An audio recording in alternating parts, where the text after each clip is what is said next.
warahmatullahi wabarakatuh. Selamat pagi dan agak kareba pemirsa. Senang sekali saya Tisna Aulia kembali menjumpai Anda dalam program Pautere Panggung Obrolan Terkini. Di episode kali ini kita akan kembali membahas seputaran obrolan politik yang kian menghangat akhir-akhir ini, yakni dalam tema siapa gaspol di Pilwalkot Makassar dan Pilgub Sulsel 2024. Di mana saat ini memang sudah memasuki tahapan bersaing begitu ya untuk mendapatkan rekomendasi dari partai politik. Lalu siapakah kemudian yang benar-benar serius maju dan siapa yang hanya sekedar memasang baliho saja? Tentu saja ini penting untuk dibicarakan bersama untuk memberikan pemahaman kepada masyarakat. Dan untuk membahasnya pemirsa, saya sudah bersama dengan narasumber kita, pengamat politik ada Bung Asratillah. Assalamualaikum, selamat pagi Bung. Waalaikumsalam, selamat pagi Rinda Aulia ya. Apa kabar Bung? Alhamdulillah sehat. Sehat, baik. Oke, sebelumnya Bung, terima kasih sudah menyempatkan waktu untuk mampir di studio IDS TV Makassar bersama kami di sini. Baik Bung, ini kan sudah memasuki tahapan bersaing begitu ya untuk mendapatkan rekomendasi dari partai politik. Ini sebenarnya apa aja sih faktor-faktor pertimbangan dari parpol yang ada untuk menentukan figur untuk maju di Pilwalkot nantinya? Oke ya. Dalam kontestasi pemilihan kepala daerah ya, baik di tingkat gubernur, kemudian kabupaten kota, itu kan ada dua tahapan utama. Yang pertama adalah tahapan untuk memasuki arena kontestasi. Yang kedua adalah mencari suara sewaktu kontestasi ya. Nah, sekarang ini kan kita masih berada di tahapan yang pertama. Artinya para figur atau bakal kandidat itu berupaya untuk mendaftar dan meyakinkan para partai politik agar memberikan surat rekomendasi usungan gitu ya. Nah, kalau misalnya kita bertanya ya, kira-kira apa faktor yang bisa menentukan keputusan dari parpol untuk memberikan surat rekomendasi, maka ada beberapa hal ya. Yang pertama adalah potensi elektoral dari bakal kandidat itu sendiri. Jadi tidak heran jika kita melihat para bakal kandidat itu berupaya keras untuk mensosialisasikan dirinya ya.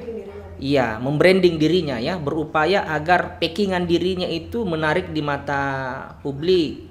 Jadi mulai dari pemasangan baliho, kemudian kunjungan yang ya sifatnya insidentil ya, atau misalnya bertandang ke media-media TV atau koran itu ya. Itu dalam rangka untuk meyakinkan parpol bahwa dirinya ini memiliki potensi elektoral, dia populer, dia disukai oleh orang dan memiliki potensi keterpilihan yang besar. Karena biasanya parpol itu akan mengirim lembaga survei yang dia percaya untuk melakukan pengukuran kekuatan elektoral dari bakal kandidat. Nah, itu yang coba pertama kali diyakinkan oleh para bakal kandidat. Jadi mereka berupaya agar masuk dalam radar elektabilitas lembaga survei yang di-hire oleh para partai politik. Nah, kalau misalnya besar, ya potensi untuk mendapatkan rekomendasi juga besar gitu ya. Nah, selain soal potensi elektoral, yang kedua kesiapan logistik. Ya, jadi biasanya di sesi fit and proper test para kandidat itu ditanya ya kira-kira sampai sejauh mana kesiapan logistik mereka. Ya, karena pilkada ini pasti berimplikasi ke biaya politik ya. Biaya politik yang saya maksud di sini ya macam-macam, untuk biaya pertemuan ya, kemudian kampanye, membuat merchandise dan sebagainya. Itu pasti membutuhkan biaya yang tidak sedikit ya. Jadi yang ketiga tentunya adalah visi dari bakal kandidat soal kota yang akan dipimpinnya. Nah, itu barangkali 3 faktor biasa ya yang menentukan. Ya. Baik, Bung. Nah, kemudian apakah keputusan untuk mengusung ataupun mendukung paslon ini harus sampai kepada elit partai? Ya, ini kan yang menentukan keluar tidaknya rekomendasi itu kan pengurus di tingkat DPP tingkat pusat, bukan di daerah ataupun di provinsi. Biasanya di daerah dan provinsi itu hanya bertugas untuk melakukan penjaringan saja. Jadi misalnya di Kota Makassar, DPD atau DPC partai tertentu membuka pendaftaran. Lalu nanti kan ada para bakal figur nih ya, bakal kandidat yang mendaftar nih kayak Ibu Indira ya, API dan sebagainya. Ya nanti mereka melakukan penjaringan fit and proper test di tingkat kabupaten kota. Lalu hasil penjaringan dan fit and proper test itu diserahkan ke DPP.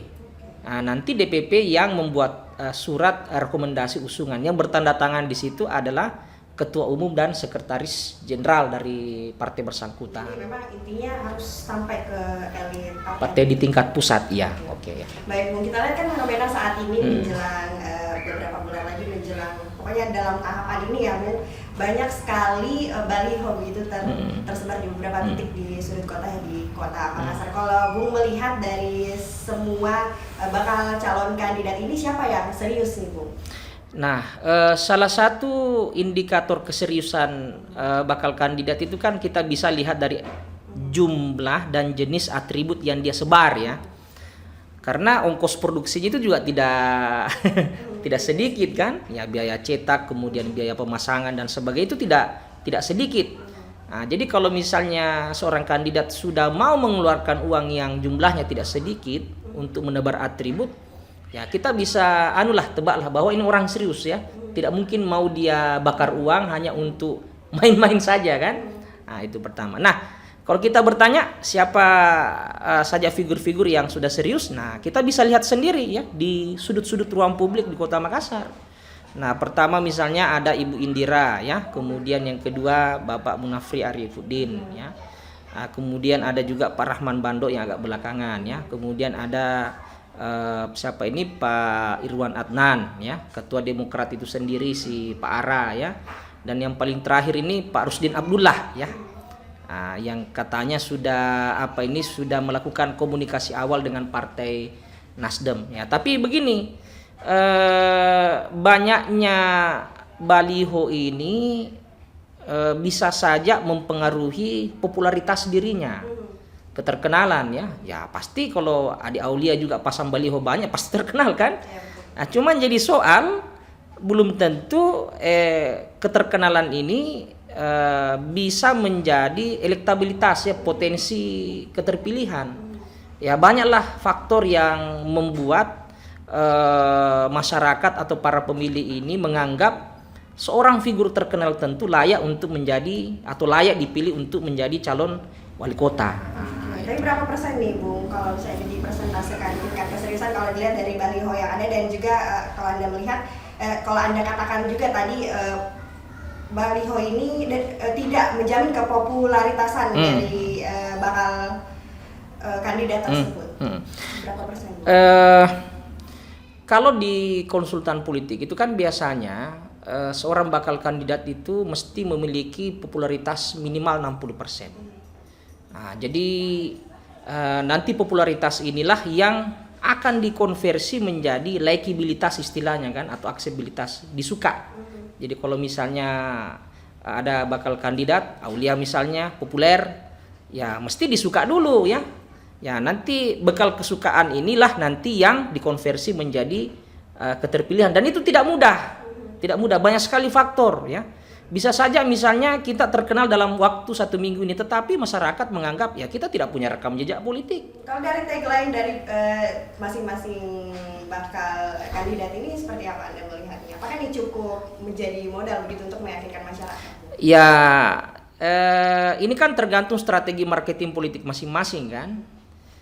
Jadi salah satu hal penting dalam strategi marketing politik itu adalah packingan. Jadi kalau misalnya kita andaikan bakal kandidat ini produk, ya dalam marketing mereka produk, ya, yang coba dipromosi, ya salah satu hal yang menentukan itu adalah packingan. Nah, salah satu hal yang menentukan baik tidaknya packingan para produk atau kandidat ini adalah tagline-nya, ya, mereknya, ya. Kalau dia barang jualan, ya. Ya, biasanya merek jualan atau tagline yang baik itu adalah tagline yang mengasosiasikan diri produk atau kandidat dengan orang yang akan membeli, konsumen atau pemilih, ya. Nah, kayak misalnya si Ibu Indira ini demi rakyat, saya pikir itu sudah agak pas, ya, karena ada asosiasi antara dirinya dengan si rakyat yang memilih. Dulu Pak Jokowi itu, Jokowi adalah kita, Itu saya pikir tagline yang menarik dalam marketing politik karena Pak Jokowi mengasosiasikan dirinya dengan orang yang akan membeli atau konsumen politiknya atau pemilihnya. Siapa itu? Kita. Jadi diksi yang dibangun adalah diksi yang kemudian bisa dekat begitu dengan rakyat. Ya, mendekatkan, mengasosiasikan. Jadi membangun semacam proximity ya, membangun kedekatan. Ya, nanti banyaklah teknik-teknik marketing politik untuk membangun itu ya. Oke, baik Bung. Kita akan lanjutkan di segmen selanjutnya dan pemirsa tetaplah bersama kami di Pautere Panggung Obrolan.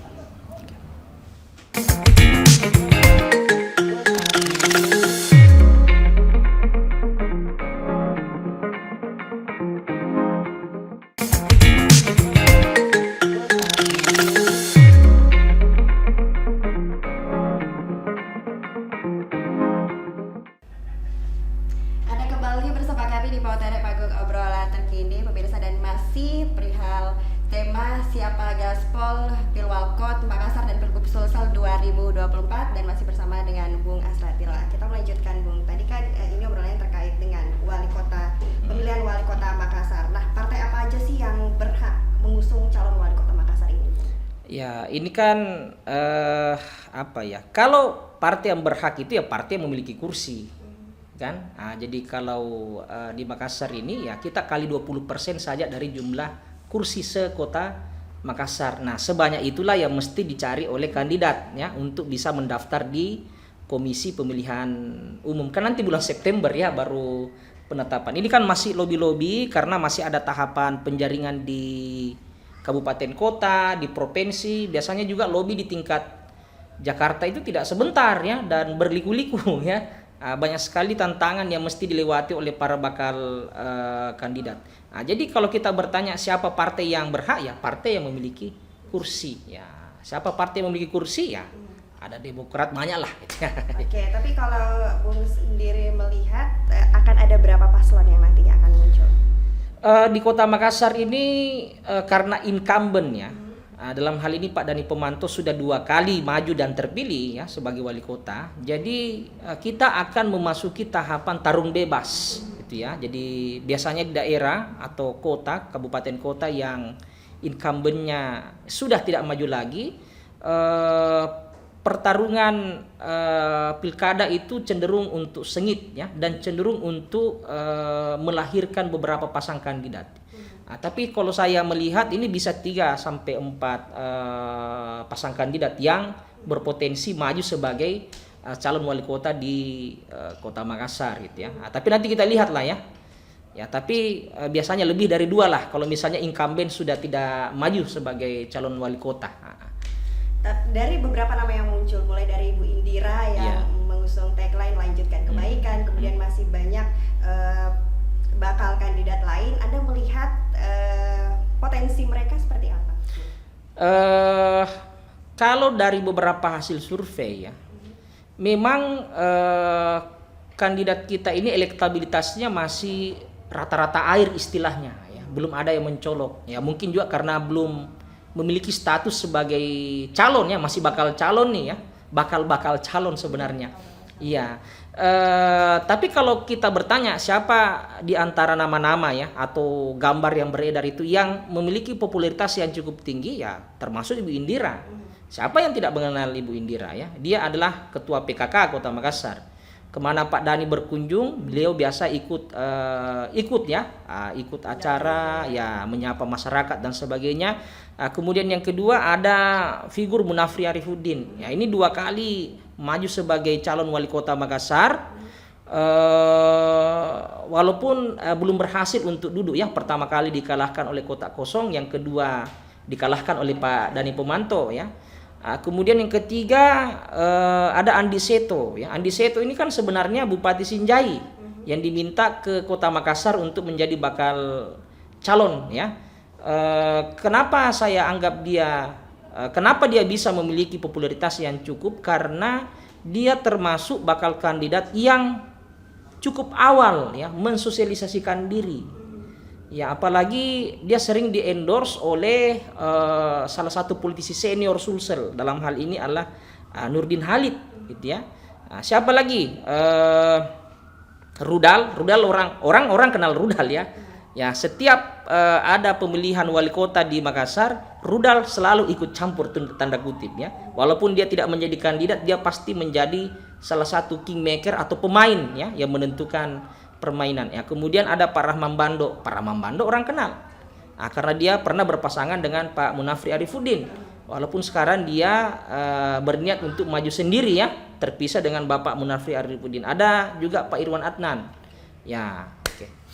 Oke baik Bung, dari Pilwalkot kita ke Pilgub. Kalau dari seluruh bakal kandidat yang Anda lihat, yang serius siapa Bung? Nah sebenarnya ada ada 3 nama yang agak agak kentara itu ya keseriusannya ya. Nah, yang pertama adalah Pak Dani Pomanto ya, kemudian yang kedua mantan gubernur kita Bapak Andi Sudirman Sulaiman. Nah, kemudian yang ketiga adalah siapa ini? Iyas ya. Adnan memang sempat masuk dalam radar survei ya, tetapi tidak kentara bahwa dia mensosialisasikan diri sebagai calon gubernur Sulawesi Selatan. Justru yang agak gencar mensosialisasikan diri itu Ibu Indah ya, Bupati Luwu Utara. Nah, cuma kan timnya selalu memframing Ibu Indah itu hanya sebagai calon wakil gubernur. Ya, dulu ada nama Panglimata ya, tapi akhir-akhir ini agak redup ya, walaupun timnya masih bergerilya ke sana kemari. Nah, kemudian terakhir itu sempat ada nama Fadil. Ya, Komjen Fadil, tapi ya akhir-akhir ini tidak. Nah, jadi otomatis ini cuma ada 3 sebenarnya ya. Pak Dani, Andi Sudirman Sulaiman, kemudian kedua adalah Pak Aco ya, Ilham Arif Sirajuddin. Nah, tapi saya pikir ya nanti Pilgub Sulsel ini berpotensi sampai 3. Bahkan kalau misalnya masih ada potensi sekitar 40% lah akan head to head itu antara Pak Dani dengan Bapak Andi Sudirman Sulaiman. Nah, kalau Anda mengatakan bahwa Pak Dani dan juga Pak Andi Sudirman Sulaiman akan head to head di sana ya, menurut Bung sendiri apa kekuatan dari masing-masing kandidat ini? Kekuatan masing-masing kandidat ya karena pertama mereka pernah terpilih.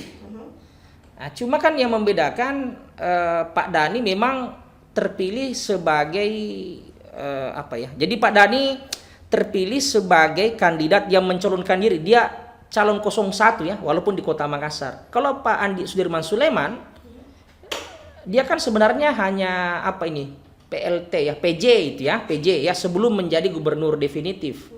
Nah, jadi kita tidak bisa menganggap bahwa suara yang memilih pasangan NA Andi Sudirman Sulaiman itu secara otomatis akan memilih Pak Andi Sudirman Sulaiman di pilgub berikutnya. Ya karena bisa saja suara yang memilih pasangan itu ya lebih condong ke Pak Nurdin Abdullah ya. Nah, tapi saya pikir Pak Dani ini punya kekuatan karena dia memimpin 2 kali daerah yang memiliki jumlah suara terbesar di Sulawesi Selatan ya 1 juta lebih itu ya, 1 juta lebih. Nah, kemudian disusul oleh Bone dengan Kabupaten Goa gitu ya. Nah, sedangkan Pak Andi Sudirman Sulaiman dia secara geopolitik itu lebih berasosiasi ke daerah Bone ya dengan suara berapa ratus ribu itu sekitar 600 ribuan gitu ya. Ya, saya pikir keduanya ini punya kekuatan masing-masing baik secara geopolitik ataupun pengalaman pernah memimpin birokrasi pemerintahan dalam ruang lingkupnya masing-masing ya. Dari media yang sempat saya baca juga ini digadang-gadang wakil yang akan menjadi wakil begitu dari Pak Dani, Ibu Indah begitu. Kemudian Pak Adi Amran Sulaiman ini akan digadang-gadang akan berpasangan dengan Ibu Fatmawati Rusdi. Anda melihat potensi mereka seperti apa, Bu? Ini kan masih isu ya, masih rumor. Artinya saya juga belum mendengar adanya kecuali Nasdem ya. Nasdem memang mengatakan bahwa kalau misalnya si bakal kandidat mau menggunakan rekomendasi Nasdem untuk maju, maka salah satu persyaratannya itu mesti menggandeng Ibu Fatmawati Rusdi sebagai wakil gubernur ya. Dan Nasdem itu percaya diri karena dia punya kursi 17. Artinya dia bisa mengusung sendiri. Nah, jadi siapa yang diberikan rekomendasi oleh Nasdem ya enggak usah mencari partai lain. Di situ kekuatannya Nasdem. Makanya dia percaya diri mendorong Ibu Fatma. Tapi kita juga belum mendapat informasi seyakin apakah misalnya Andi Sudirman Sulaiman mau berpasangan dengan Ibu Fatmawati. Nah, kalau Pak Dhani ya memang akhir-akhir ini diisukan akan berpasangan dengan Ibu Indah. Ya memang secara geopolitik menguntungkan, satu utara satu selatan ya. Kalau dalam pilkada itu kan kita selalu main utara selatan. Ya Makassar itu selatan, ya Luwu Raya itu adalah utara, itu ya Luwu Utara itu utara ya. Ya tapi nanti kita lihatlah karena Ibu Indah itu kan representasi dari Golkar. Ya siapa tahu nanti Golkar ya mengusung kemana misalnya kan ya, kecuali kalau misalnya Ibu Indah mau berpasangan dengan kandidat tertentu tanpa mesti mengikuti arahan rekomendasi partai, artinya dia membawa kekuatan elektoralnya pribadi. Nah, jadi kalau saya itu masih isu ya, ini tergantung partai ini ya tergantung partai. Ibu Fatma itu kader partai, Ibu Indah itu kader partai, jadi dia terikat oleh kemana partai mereka memberikan rekomendasi. Nah, gitu. Baik, Bung Asratila akan kita lanjutkan dan pemirsa tetaplah bersama kami di Pautere Panggung Obrolan Terkini.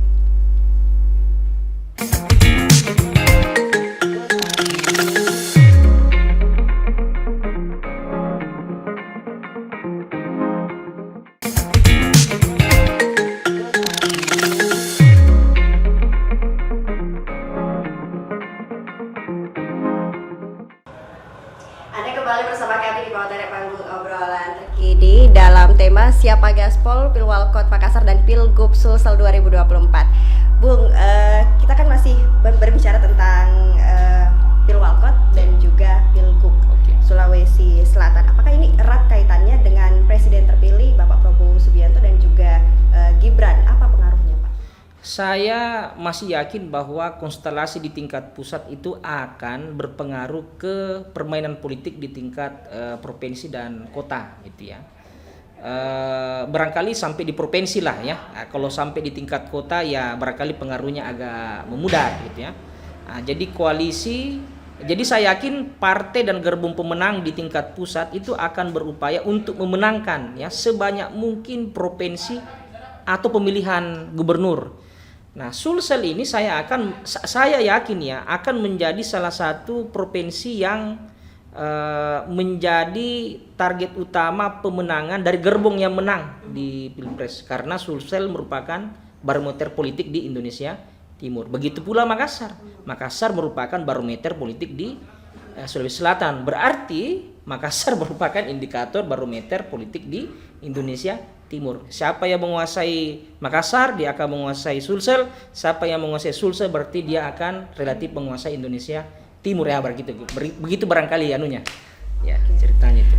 Kalau berbicara tentang Bapak Joko Widodo, ini apakah akan mempengaruhi keterpilihan figur kepala daerah nantinya? Saya pikir masih akan sangat mempengaruhi ya. Makanya kemarin muncul spekulasi kan soal Pak Dhani. Ya, karena satu-satunya wali kota di Indonesia yang diundang di forum air dunia itu adalah beliau. Makanya saya ditanya oleh beberapa wartawan, apakah ini merupakan indikasi atau sinyalemen bahwa Pak Jokowi memberikan restu politik kepada Pak Dhani? Saya bilang, iya, bisa saja. Iya, bisa saja. Itu merupakan sinyalemen ya bahwa Pak Jokowi memberikan legitimasi dari atas bahwa Pak Dhani layak dan bisa berpotensi untuk menjadi gubernur Sulawesi Selatan yang akan datang. Dari penyelenggaraan Pilgub dan juga Pilwalkot yang akan datang, kalau Bung Asratila sendiri menilainya akan seperti apa euforianya? Apakah euforianya akan lebih tinggi Pilgub atau Pilwalkot? Biasanya pemilihan yang lebih tinggi itu lebih tinggi euforianya dibanding yang lebih rendah gitu ya. Kayak misalnya Pilpres kemarin euforianya lebih tinggi dibanding Pileg ya. Mungkin karena Pilpres pemainnya lebih sedikit. Ya, begitu aja nanti di Pilgub. Karena mungkin pilihannya tidak terlalu banyak ya. tidak beda agak berbeda di pilkada ya, ruang sempit dan pemainnya bisa kemungkinan besar bisa lebih banyak karena banyak incumbent ini yang tidak akan maju sebagai calon kepala daerah berikutnya ya. Tapi nanti kita lihatlah ya. Ya saya berharap partisipasi pemilih kita baik di Pilgub ataupun di Pilwali, Pilbub itu bisa tinggi ya. KPU, kemudian Bawaslu, kemudian semua tim sukses itu mampu berkampanye secara santun ya, bisa mentransmisikan visi misi kandidatnya secara menarik dan mudah dicerna oleh para pemilih ya. Menyinggung soal KPU, Anda melihat kesiapan KPU untuk penyelenggaraan yang akan datang ini seperti apa? Sebenarnya secara SDM KPU siap gitu ya. Cuma mesti yang diantisipasi nanti adalah soal keamanan pemilihan. Karena ini kan serentak, ini barusan. Jadi KPU tidak bisa bekerja sendiri. Dia mesti bekerja sama dengan pihak kepolisian, bahkan kalau perlu dibantu oleh pihak TNI untuk melakukan pengamanan. Ya, yang sering kali membuat kita khawatir itu kan potensi konflik horizontal di antara pendukung. Kalau itu hilang ya semua akan baik-baik saja. Oke, untuk Kota Makassar sendiri, Anda melihat sosok figur yang dibutuhkan untuk Kota Makassar seperti apa? Kalau saya yang dibutuhkan Kota Makassar itu adalah sosok yang bisa melanjutkan beberapa ide dan gagasan besar dari Pak Dhani Pomanto. Ya, kalau saya bilang begini ya barangkali pemirsa bisa melanjutkan sendiri ya, menebak sendiri. Oke, baik Bung, terakhir nih closing statement juga sekalian, harapan Anda ke depannya dan mungkin edukasi kepada pemilih milenial untuk pilkada yang akan datang nanti. Nah, pemilih milenial ini kan salah satu segmen penting ya dalam pilkada. Nah, saya harap para bakal kandidat, para tim ya, para think tanknya itu mampu mencari cara untuk menjangkau mereka ya. Jadi pesan-pesan kampanye, pesan-pesan politik mereka mesti dikemas dengan cara yang menarik. Ya, Instagramable itu apa namanya? Ya, ya itulah kira-kira ini bisa dijangkau melalui media sosial. Dan mampu meningkatkan partisipasi pemilih mereka karena memang yang seringkali sulit untuk di-up partisipasi pemilihnya itu adalah generasi milenial ya, karena distract perhatian yang agak lebih banyak ya dibanding generasi yang lebih tua kira-kira. Oke, baik, luar biasa, terima kasih Bung Asranio atas waktunya berbincang bersama kami di Pautere hari ini. Dan pemirsa, demikian Pautere Special Podcast episode kali ini. Saya Tisna Aulia beserta seluruh kerabat kerja bertugas pamit.